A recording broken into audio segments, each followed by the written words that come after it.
और हरि कथामृत मृत्यु लोक के अलावा आप कहीं भी चले जाइए और उसी मृत्यु लोक में भी भारत भूमि के अन्यत्र आप कहीं विदेश में चले जाइए, यत्र यत्र रघुनाथस्य सत्ये स्वर्गे च कैलासे वैकुंठे नासतं रसाः अतः पिबन्तु सर्वभाग्या मामुञ्चन् कर्हिचित्। सत्यलोक में, स्वर्गलोक में, वैकुंठ में आप कहीं भी चले जाइए पर हरि कथामृत वहां मिलने वाली नहीं है। क्यों? जैसे आज प्रभु श्री राम जी साकेत धाम को जाने लगे तो हनुमान जी महाराज खड़े हैं। प्रभु की जब नजर हनुमान जी पर पड़ी तो प्रभु ने कहा, क्यों हनुमान, तुम हमारे साथ नहीं चलोगे? हनुमान जी ने कहा, प्रभु एक निवेदन करना है। क्या?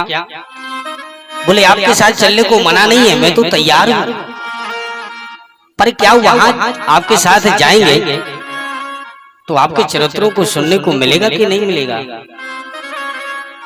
भगवान ने कहा, वहां चरित्र तो कुछ नहीं मिलेंगे पर हम तो मिलेंगे। तो हनुमान जी ने स्पष्ट मना कर दिया। बोले प्रभु आप मिलो ना मिलो, क्योंकि आप तो हमारे जासु हृदय आगार बसहि राम सर चाप उधर, आप तो हमारे नित्य प्रति हृदय में वास करते हैं। पर यदि जब भी हमारा मन होगा आपको देखने के लिए, तब तो मैं आपको अपने हृदय में आपका दर्शन कर लूंगा, पर निश्चित है वहां आपके यदि चरित्रों को नहीं सुनने को मिलेगा, इसलिए मेरा जाना कैंसर है। आज हनुमान जी महाराज ने साकेत धाम प्रभु श्री राम जी के साथ जाने को दो टूक मना कर दिया। इसलिए हमारे हनुमान जी राम कथा के रस के तुम रामचरित सुनवै को रसिया, बड़े प्रभुत्व श्रोता हैं, उन्हें बुलाओ ना बुलाओ बिन बुलाई आकर के वो अपना आसन जमा लेते हैं। बोले हनुमान जी महाराज की जय हो।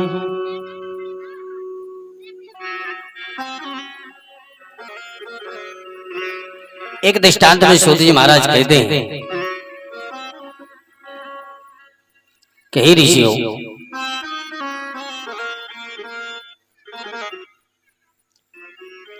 मैं एक निवेदन ये करना चाहता हूं, एक हम और आप भी विचार करके देखें। आज सुखदेव जी महाराज ने अमृत को ठुकरा दिया पर श्रीमद् भागवत हरि कथामृत नहीं दिया। अच्छा, दोनों में विशेषता क्या है? अमृत भी तो कोई साधारण वस्तु है नहीं, समुद्र मंथन से कितनी कठिनाइयों से प्राप्त हुआ। उस अमृत को पाने के लिए देवासुर संग्राम हुआ, तब जाकर के वो प्राप्त हुआ। और ऐसे देव दुर्लभ आज अमृत के लिए सुखदेव जी महामुनि ने देवताओं को फटकार के भगा दिया। तो दोनों को हम और आप एक तौल करके देखें, ये तुलनात्मक विचार है। अमृत को पीने वाला अमर हो जाता है, अमर तो हो जाता है, पर जो अमर होते हैं उनके गले में एक माला डाल दी जाती है और उस माले का प्रभाव यह है माला का कि उनके गले में जितने वो पाप करते जाएंगे तो जैसे उनके पापों की संख्या बढ़ती जाएगी तो जो गले में माला पड़ी हुई है उस माले में जो पुष्प लगे हुए वो पुष्प धीरे धीरे करके सूखते जाते हैं।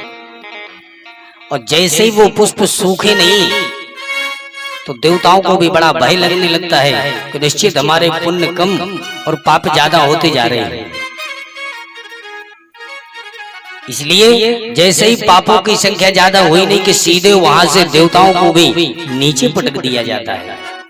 छीणे पुण्य मर्तलोकम विशंति, सीधे ऊपर से नीचे आना पड़ता है। ये अमृत की विशेषता है। और हरि कथामृत की विशेषता, जन्म जन्मांतरों के पाप हमारे कितने भी हों पर सन्मुख हो ये जीव मोहे जवही, जन्म कोट अघनास ही तवही। जन्म जन्मांतरों के पाप हमारे प्रभु के सन्मुख जाते ही नष्ट हो जाते हैं। और हरि कथामृत सुन सुन करके पापों को नष्ट करके ये हमें प्रभु की प्राप्ति कराता है।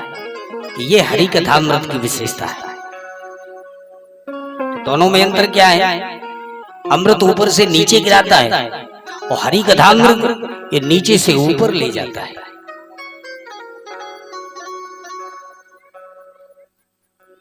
बोले श्रीमद् भागवत महापुराण की जय हो। दूसरी बात, अमृत की एक सीमा है।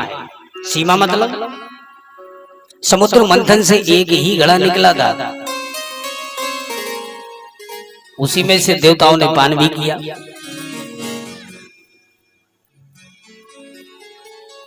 तो कुछ ना कुछ तो खर्च हुआ ही होगा। अभी तक तो वो घड़ा भरा रखा नहीं होगा है? तो देवता लोग क्या करते हैं, वो पीते नहीं है ना, पिलाते हैं। वो सिर्फ सूंघ सूंघ के ही काम चलाते हैं। और कब समुद्र मंथन हुआ, आज भी वो अमृत चल रहा है। पर हरि कथामृत की विशेषता, चरितम रघुनाथस्य शतकोटि प्रविस्तरम् एकैकमक्षरं पुंसां महापातकनाशनम्। रामचरित शत कोटि अपारा, रामचरित शत कोटि अपारा। राम जय राम जय जय राम।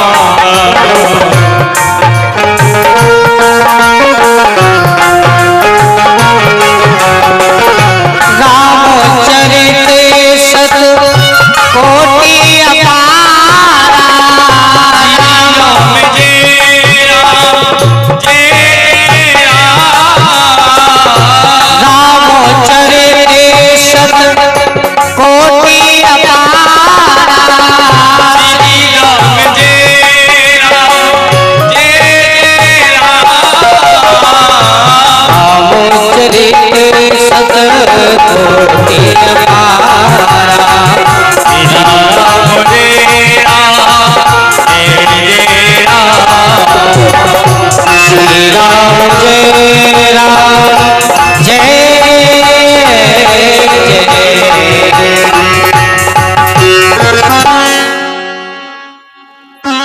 शतकोटि अपारा। प्रभु के चरित्र अनेक हैं।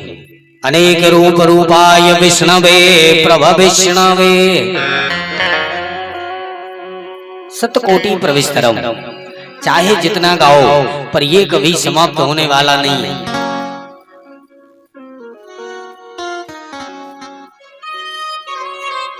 अमृत तो उसकी एक सीमा है, पर प्रभु के चरित्रों की सीमा नहीं है।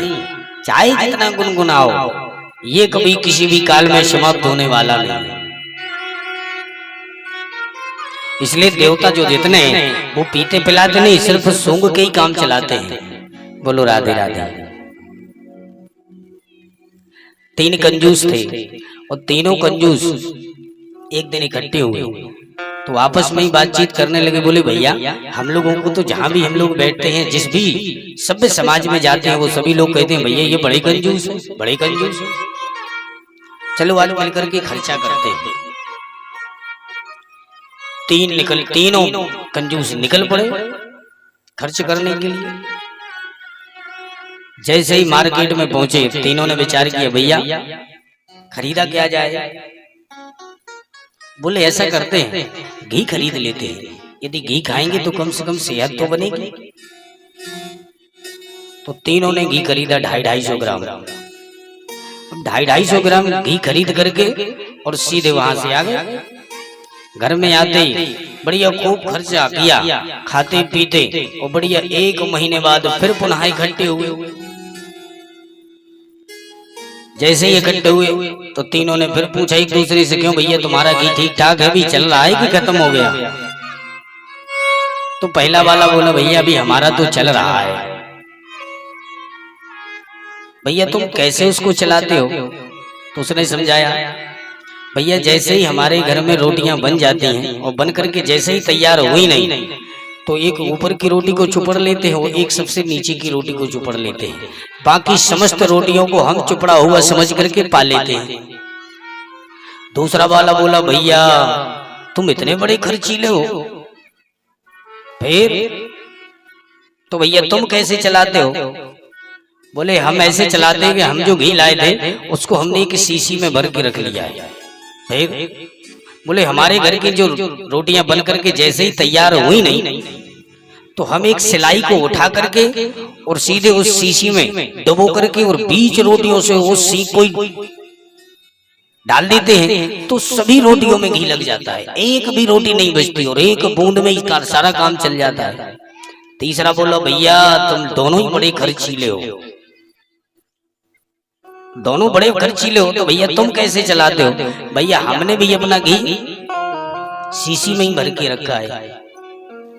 फिर बोले हमारे घर में जब जैसे ही रोटियां बनती जाती हैं तो रोटियां जब बनने लगती हैं तो वहीं हम भी बैठ जाते हैं और जैसे ही रोटी बनती जाए वैसे ही हम अपनी शीशी को प्रत्येक रोटी पर घुमा देते हैं तो रोटी कोई चुपड़ा हुआ समझ लेते हैं। और जैसे ही जब रोटी पाने बैठते हैं ना भोजन करने के लिए तो शीशी का ढक्कन खोल देते हैं और जैसे ही शीशी का ढक्कन खोला नहीं कि इतनी सुगंधित उसकी खुशबू आई कि घी की खुशबू से ही हम सारा भोजन कर लेते हैं। भैया 1 महीना हो गया हमारा तो एक भी बूंद खर्च नहीं हुआ है, ज्यों का त्यों रखा है।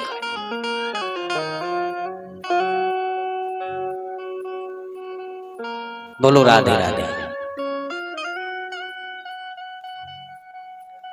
बड़ी मुश्किल से तीनों ने आज 250-250 ग्राम घी तो खरीद लिया, पर खरीदने के बाद जो हमारे कृपणता के भाव हैं भला वो भाव थोड़ी बदले। ये भी खरीद करके लाए पर खाया नहीं, वो घुमा घुमा के ही काम चला रहे हैं। ऐसे ही ये देवता लोग हैं, क्योंकि वो अमृत की एक सीमा है, वो पीते पिलाते कुछ नहीं, सिर्फ उसको सूंघते ही है, वो सूंघ के ही काम उनका चलता रहता है। बोले भक्तवत्सल भगवान की जय हो। सुनक जी ने पूछा, महाराज एक बात और बताइए, इतना देव दुर्लभ ये हरि कथामृत है तो इसको 7 दिन में ही चित्तपट क्यों कर देते हैं? महीने में, 6 महीने में, साल भर में बड़े विस्तार से इस हरि कथामृत को सुनावे। ये 7 दिन की परंपरा कब और कहां से प्रारंभ हुई? तब श्री सूत जी महाराज ने सौनकादि ऋषियों को समझाया, कहा सुनो ऋषियों, एकदा हि विशालायां चत्वारा ऋषयो मलाः सत्संगार्थं समायाता दद्रशोस्तत्र नारदम्। एक दिन की बात, विशालापुरी मतलब बद्रीनाथ धाम में 4 ऋषि भ्रमण कर रहे थे। 4 ऋषि कौन? सनक, सनंदन, सनातन, सनत कुमार। सनक जी ने कहा, महाराज ये ऋषि इधर के उधर भटकते क्यों हैं, घूमते क्यों हैं? एकांत में बैठ करके भजन करें, पूजन करें, इधर उधर क्यों भटकते हैं, ये घूमते क्यों हैं? सूत जी महाराज ने कहा, वो ऐसे ही नहीं घूम रहे थे, सत्संगार्थम समायाता। भजन, पूजन, ध्यान, साधना ये सब एकांत में एक जगह बैठ करके किया जा सकता है, पर सत्संग एक जगह बैठ के नहीं किया जा सकता है। चले फिरे हरि देते हैं, बैठे दाता कौन। तो सत्संग चलने फिरने से मिलता है, तो सत्संग की भावना को लेकर के 4 ऋषि भ्रमण कर ही रहे थे। और 4 ऋषि, इनका कोई भी दिन ऐसा नहीं निकलता था जिस दिन वो हरि कथा को श्रवण ना करें। इन्हें यदि कोई सत्संग करने के लिए ना मिले तो 3 श्रोता बन जाते हैं और एक वक्ता बनकर के तीनों को दिव्य उपदेश ज्ञान देने लगता है। क्यों? बोले हरिशरणम हरिशरणम, नित्य प्रति इनके मुखारविंद से प्रभु का नाम उच्चारण निकलता ही रहता है, क्योंकि इनका जो जीवन है कथा मात्रे का जीवन इनके जीवन का एक परम लक्ष्य ही प्रभु की हरि कथा है, और बिन हरि कथा किए कोई दिवस निकल जाए ये असंभव। तो उसी भावना से ये भ्रमण कर ही रहे थे, कोई तो मिला नहीं, पर देवर्षि नारद जी का अचानक दर्शन हो गया। जैसे ही नारद जी का दर्शन हुआ, नहीं तो चारों ऋषि की जब नजर पड़ी तो देखते ही बड़े आनंदित हुए कि आज तो देवर्षि नारद जी का दर्शन हुआ है, आज तो बढ़िया से बढ़िया कोई कथा सुनने को मिलेगी। इस भाव को लेकर के वहां से दौड़े दौड़े नारद जी के पास आए, और जो नारद जी के पास आए, आते ही जब नारद जी के मुखारविंद को देखा तो सकन पर 12 बज रहे हैं, मुंह लटका हुआ है। तो चारों भाइयों ने टोका, कथम ब्रह्मण दीन मुखा कुतश्चिंता तुरो भवान त्वरितं गम्यते कुत्र कुतश्चागमनं तव इदानीं शून्यचित्तोऽसि गतवित्तो यथा जना तदेवं मुक्तसंगस्य नोचितं वद कारणम्। चारों भाइयों ने टोकते हुए कहा, अरे नारद भैया, कथम ब्रह्मण दीन मुखा, ये मुंह लटकाए कैसे घूम रहे हो, क्यों घूम रहे हो, ये मुंह लटकने का क्या कारण है, हमें विस्तार से बतावे। गतवित्तो यथा जना, ऐसे भागे भागे कहाँ जा रहे हो? अरे आप तो संत हो, और संतों के पास तो ऐसे कोई धन होता ही नहीं जैसे संसार में कोई लूटने वाला हो। संतों के पास वो धन होता है जैसे संसार में कोई लूटने वाला नहीं। अरे नारद भैया, आपके पास तो एक झोपड़ी भी नहीं है, क्योंकि अपने राम जी को तो साफ लगा हुआ है, 2 घड़ी से ज्यादा कहीं टिकने वाले नहीं, तो झोपड़ी भी नहीं है, कुछ धन भी नहीं है, फक्कड़ हो, फिर भी ऐसे मुंह लटकाए घूम रहे हो, इसका कारण क्या है? तुम्हारा कुछ लुट गया है क्या? अरे संसार में संतों के पास जो धन होता है उसे संसार में कोई लूटने वाला नहीं, और तुम्हारा क्या लुट गया जो ऐसे मुंह लटकाए घूम रहे हो? जो धन लुट जाए ऐसे धन को संत अपना कभी मानते नहीं है, क्योंकि ये संसार में सबसे बड़ा खतरा धन का ही है। जितना धन बढ़ा नहीं घर में कि उतनी घर वालों के लिए टेंशन बढ़ती जाएगी। हाँ, ज्यादा धन बढ़ा तो सरकार टैक्स लगा देती है, आपको इतना भरना पड़ेगा।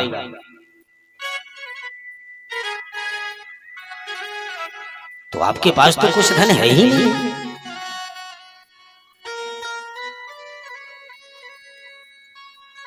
आप तो पकड़ बने ढोलो।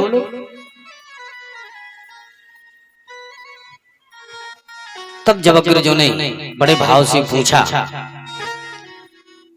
तब जाकर के नारद जी ने विस्तार से अपने अग्रजों को बताया। बोले महाराज, इस संसार में एक भूमंडल ऐसा है जहां पर श्री हरि की दिव्य लीलाओं को श्रवण करने के लिए मिलता है, पर मैं ना जाने कहां कहां भटका। महाराज, मेरे मन को शांति नहीं मिली। महाराज, मैं तो आप मिल ही गए हैं, तो बस इस बद्री विशाल में मैं तो प्रभु श्री हरि को खोज रहा था कि वो मिलेंगे तो उनसे मैं पूछूंगा, वो तो मिले नहीं, आप चारों मिल गए। तो बस जो हमें अपने प्रभु से बात पूछनी थी वही आपसे निवेदन है कि सत्संग कहते किसे। जब ये बात नारद जी ने कही तो सनकादिक अवाक रह गए। बोले नारद, सारी दुनिया को चक्कर में डालने वाले आज स्वयं हमसे पूछ रहे हो कि ये सत्संग क्या है? तुम सत्संग नहीं जानते क्या है? आखिर ये बात क्यों पूछ रहे हो?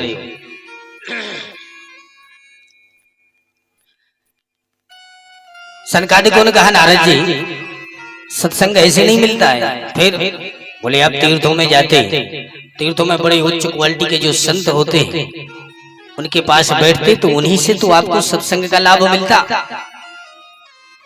तब तो नारद जी ने कहा महाराज मैं दिल्ली बम्बई थोड़ी घूम रहा था, मैंने तो ना जाने कितने तीर्थों में भ्रमण कर लिया।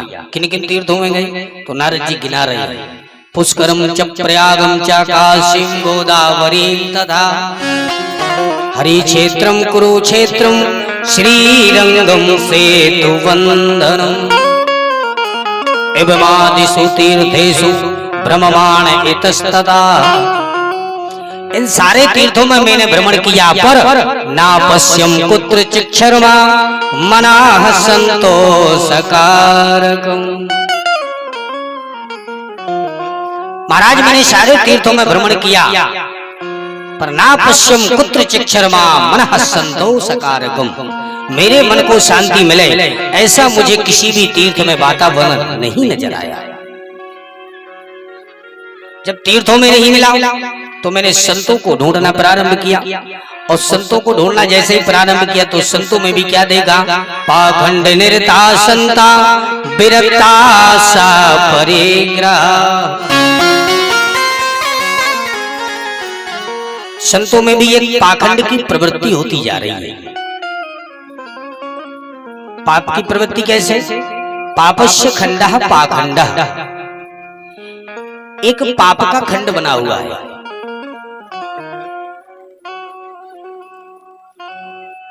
इस संसार में देखो, बोले ये बंगले किसके हैं?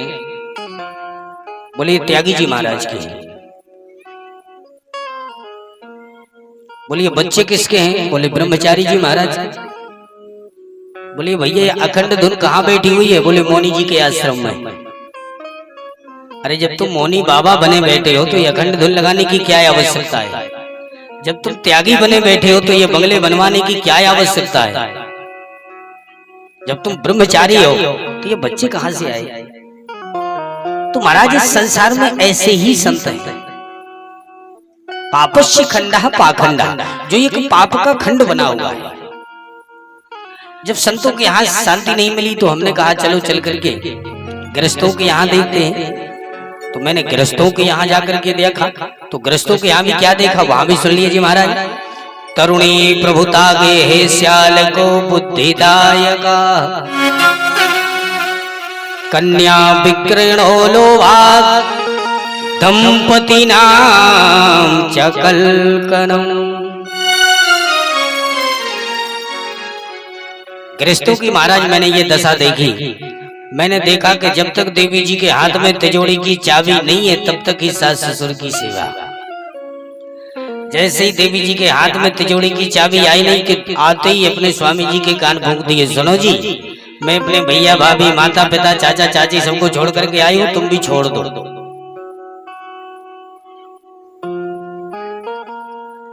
जो देवी जी ने अपने स्वामी जी के कान फूंके तो स्वामी जी ने भी सबको छोड़ दिया। ये स्थिति है। अब यदि कुछ कार्य करना भी है तो परामर्श किससे लिया जाए? तो बोले श्याल को बुद्धिदायका। ससुराल से साले साहब को बुलाया जाएगा और जो साले साहब कहेंगे वही जीजा जी करेंगे। ये स्थिति होती जा रही है। और सबसे बड़ी गृहस्थों में ये विडंबना है, कन्या विक्रयणो लोभात् दंपति नाम चकलकनम। बेटा बेटियों की सौदेबाजी होने लगी। सौदेबाजी मतलब समधी किसे कहते हैं?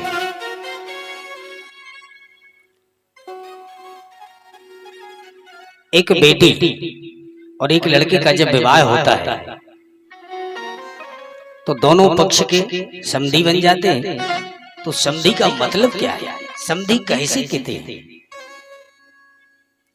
जिनके मन बुद्धि विचार एक से मिले उसे समधी कहते हैं। पर आजकल तो समधी सभी समझ रहे कि कैसे बनते हैं। हाँ? बेटी का पिता यदि वर की तलाश करने के लिए निकले तो वर तो बाद में मिलता है, वर के पिताजी पहले ही मिल जाते हैं समधी साहब। और समधी साहब बाद में ही अपने लड़का होते के पहले हुई है भैया हमारे तो लड़का को पिछली साल आए थे कछु न पूछो वे 10 लाख के गए थे। हमने मना कर दी थी कि हम अयोध्या में कौन बन रहा हो, मतलब का दुकानदारी है कि खरीद के आया है? जब सौदेबाजी से विवाह होते हैं और यहाँ से भी जब लड़की जाती है तो वो भी बोलती है सुनो तुम्हारे पैसा हमारे बाप ने दिए थे 10 लाख रुपया आगे देते, तब जैसो हम के बेसो तुम करो। ये स्थिति है।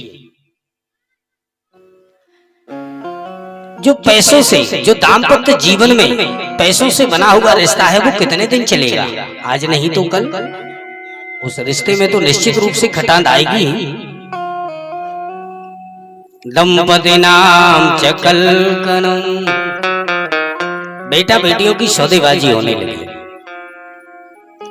महाराज जब मैंने यहां भी मुझे शांति नहीं मिली तो मैंने विचार किया कि चलो श्री हरि की पावन भूमि श्रीधाम वृंदावन चलते।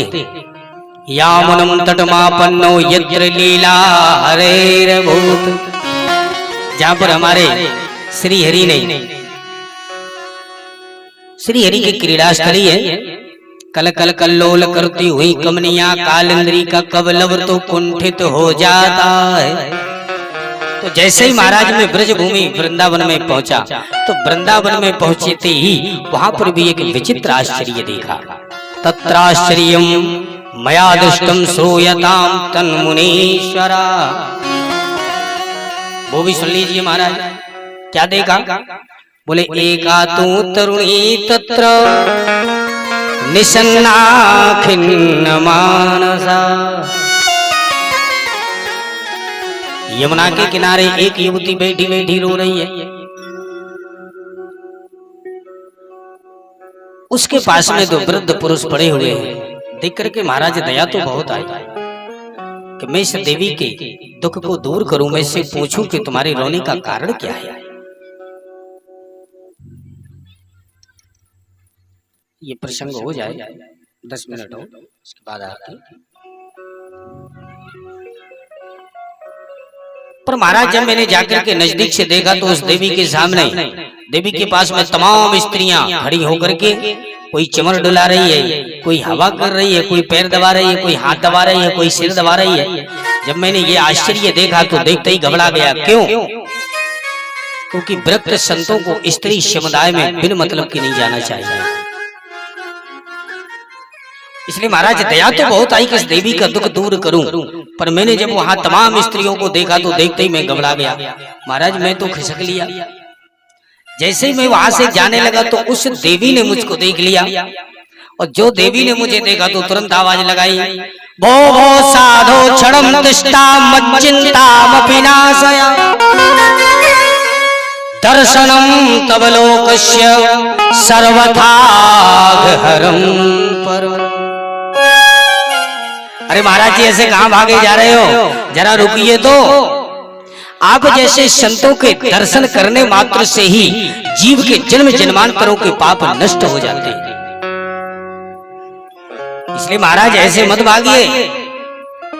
और इस संसार में संतों की बड़ी विचित्र महिमा है। संतन के संग लाग रे तेरी बिगड़ी बनेगी, संतन के संग लाग रे तेरी बिगड़ी बनेगी, संतन के संग लाग रे तेरी बिगड़ी बनेगी।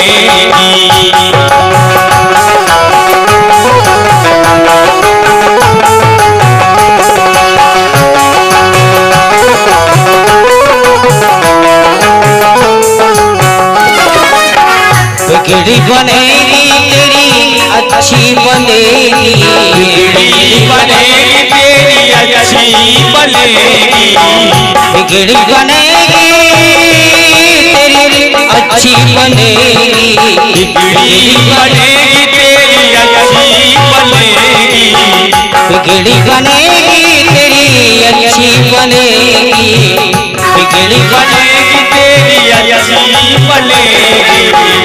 संतन के संग लाग रे तेरी बिगड़ी बनेगी। संतन के संग लाग रे तेरी बिगड़ी बनेगी।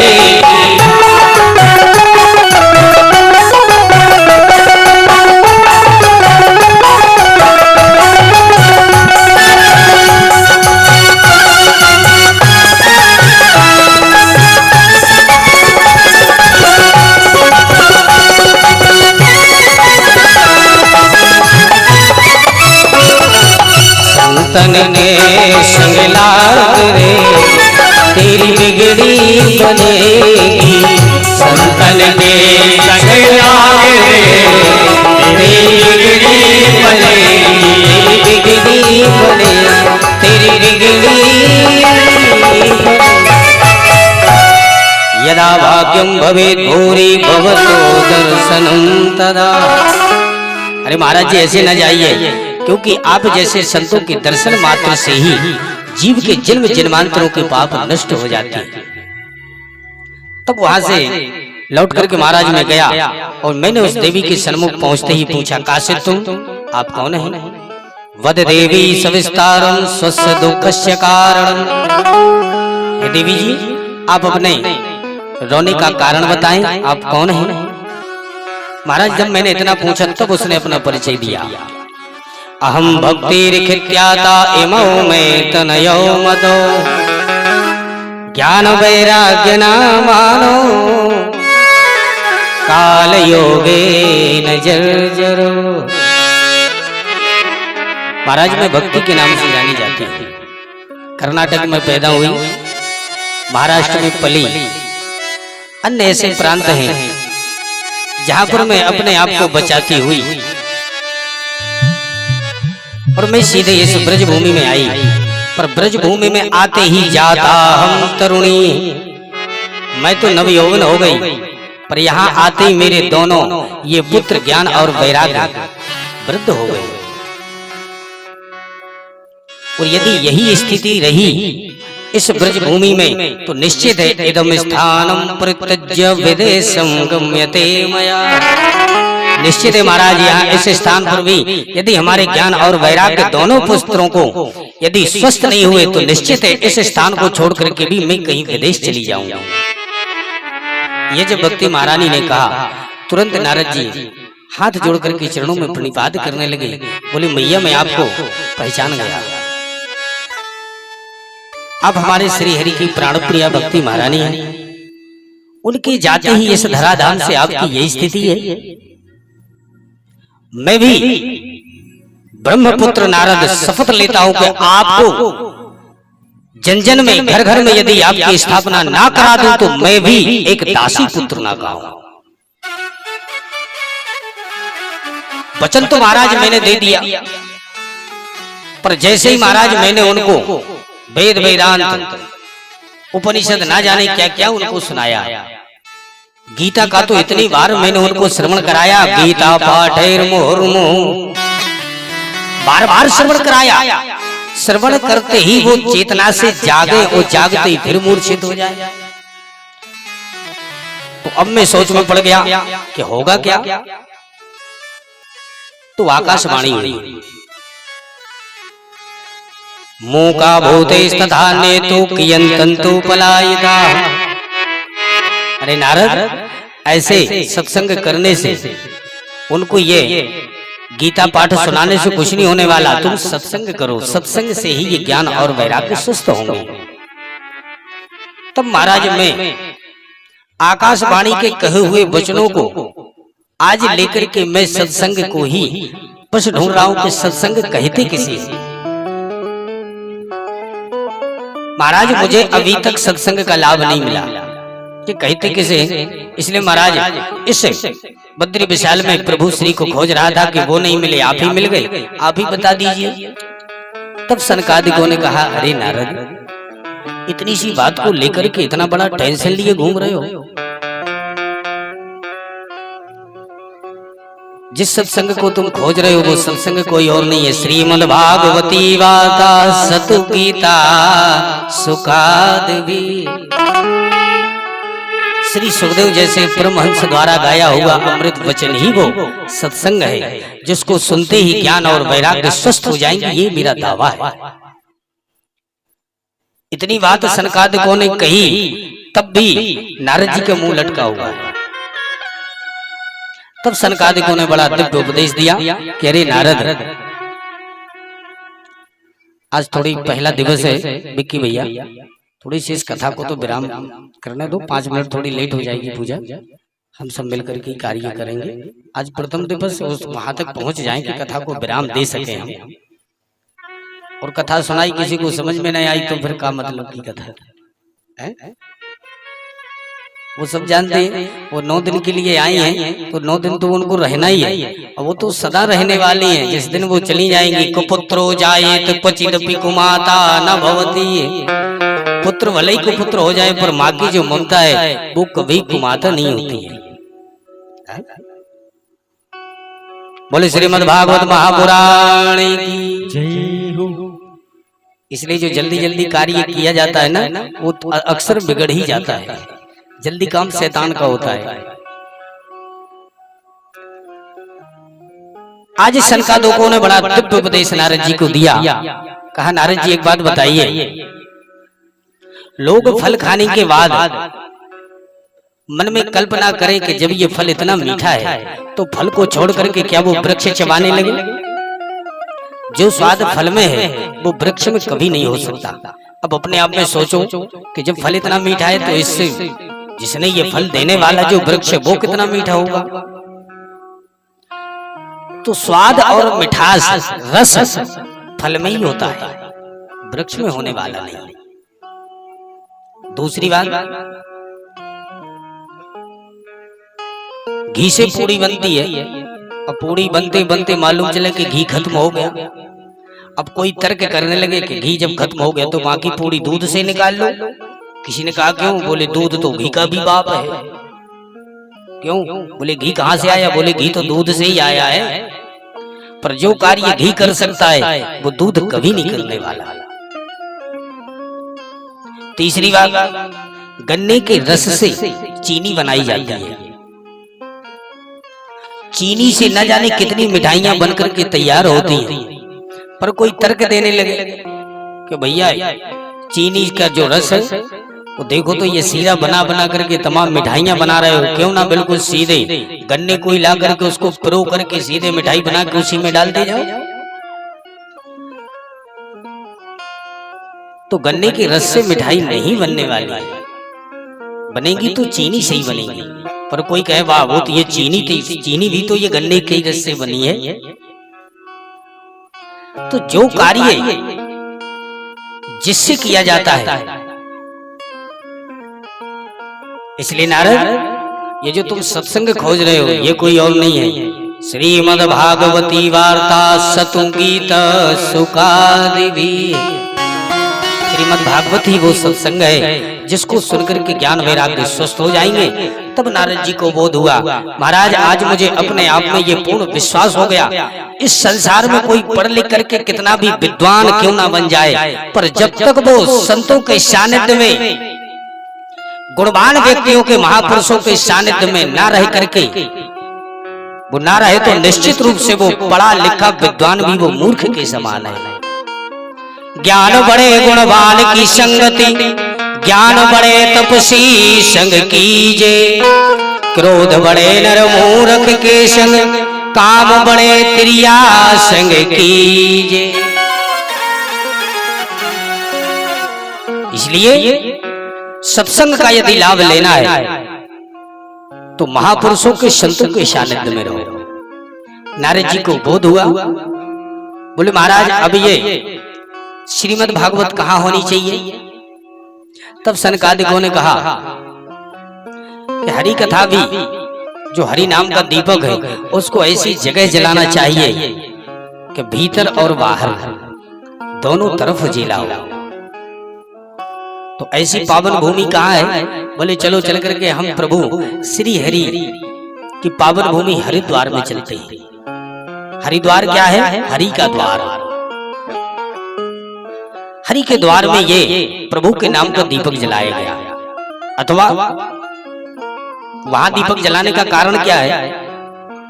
बोले बद्री विशाल की सिकंद गुफाओं में जो ये संत बैठ करके ध्यान कर रहे हैं, यदि वो प्रभु के चरित्रों को सुनना चाहे तो थोड़ी सी नीचे आ जाएंगे, और जो संसारी सुनना चाहे तो थोड़ी सी ऊपर चले जाएंगे।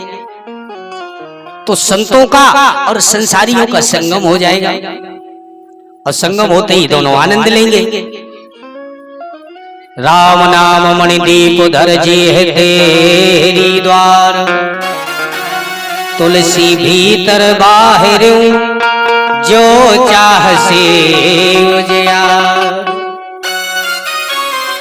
आज हरिद्वार की पावन भूमि में ये प्रभु के नाम का दीपक जलाया गया। वहां आते ही शनकादिकों ने नारद जी को बड़े भाव से श्रीमद् भागवत हरि कथा सुनाना प्रारंभ किया। अब फक्कड़ों की गदा, शनकादिक भी फक्कड़ और नारद जी भी फक्कड़। तो उसी बालू रेत से व्यासपीठ बनाई और उसी में शनकादिक बैठे, और बैठ करके सीधे फक्कड़ों की कथा प्रारंभ हो गई। जैसे ही हरि कथा अर्थात श्रीमद् भागवत का महात्म्य हुआ, और महात्मा होते ही भक्ति ज्ञान वैराग्य सीधे वहां से आए, और आते ही श्रवण करते ही दोनों बिल्कुल ताता धैया करके थिरकते नाचते हुए सीधे जयकारा बोलने लगे। भाग्योदयेन बहुजन्म समार्जितेन सत्संगमेन लभते पुरुषे यदावे। अज्ञान हेतु कृत मोह मदांधकार नाशं विधाय हितदोदयते विवेका। आज श्रीमद् भागवत के महात्मा को सुनते ही ताता धैया करके थिरकती हुई भक्ति महारानी ज्ञान वैराग्य के साथ प्रकट हो जाती है। बोले भक्ति मैया की जय हो। आज भक्ति मैया जैसे ही स्वस्थ हुई ज्ञान वैराग्य के साथ, आज नारद जी ने जब ये दृश्य देखा तो नारद जी ने तुरंत व्यासपीठ को और शनकादिकों के चरणों में प्रणिपात किया। भक्ति महारानी ने नारद जी के सहित शनकादिकों को प्रणाम किया। भक्ति महारानी ने निवेदन किया, महाराज एक निवेदन करना है क्या? बोले मैं संपूर्ण हरि कथा श्रवण करना चाहती हूँ, मैं कहाँ बैठ जाऊं? तब शनकादिकों ने कहा, भक्ति मैया आपको यदि श्रवण करना ही है तो जितने ये भक्त वृंद बैठे हैं इनके जाकर के हृदय में प्रविष्ट हो जाओ, क्योंकि भक्त के हृदय में यदि भक्ति महारानी रहेगी तो निश्चित है कि हम प्रभु से जुड़े रहेंगे, प्रभु के चरित्रों को सुनने में हमारा मन लगेगा। यदि भक्ति नहीं होगी तो हम प्रभु से बहुत दूर हैं। इतनी बात सुनते ही और सीधे भक्ति महारानी समस्त भक्तों के हृदय में प्रविष्ट हो जाती है। बोले भक्ति मैया की जय हो। आइए आज की कथा को यहीं पर हम सब मिलकर के विराम करते हैं। कल की कथा यहीं से प्रारंभ होगी और समय 3 बजे से। विक्की भैया 3 बजे से सभी के लिए विशेष ध्यान देना है कि 3 बजे से, क्योंकि आज का दिन तो निकल ही गया। अब हमारे पास शेष 6 दिन बचे हैं। 6 दिन में जितना बन जाए, ये प्रभु की राम नाम की गंगा बह रही है, जितना बने उसमें गोता लगाओ।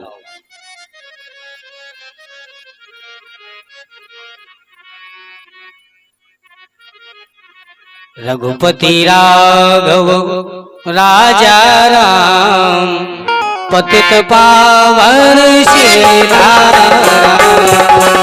रघुपति राघव राजा राम पतित पावन श्री राम। रघुपति राघव राजा राम पतित पावन श्री राम।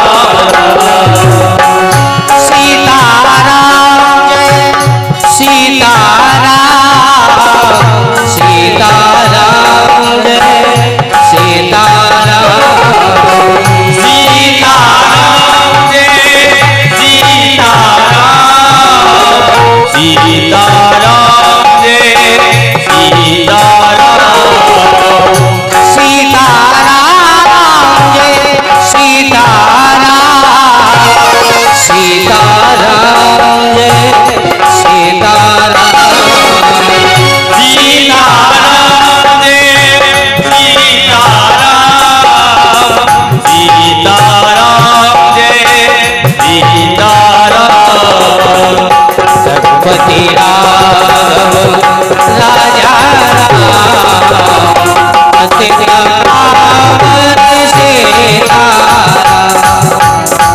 रघुपति राघव राजा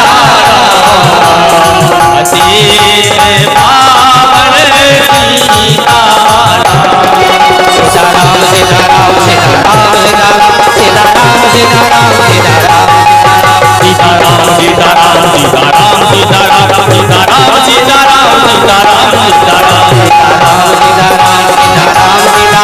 सीताराम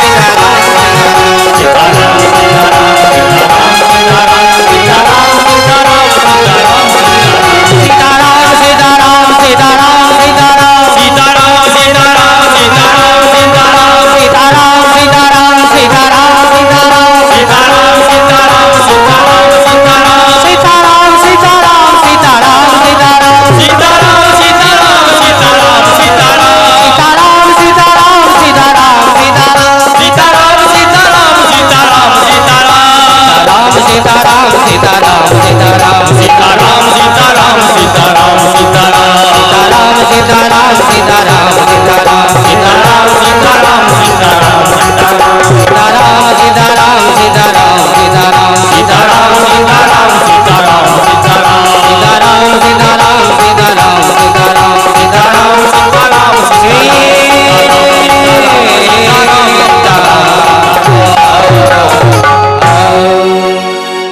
बोले वृंदावन बिहारी लाल की जय। श्रीमद् भागवत महापुराण की जय। दुर्गे मैया की जय। महाकाली मैया की जय।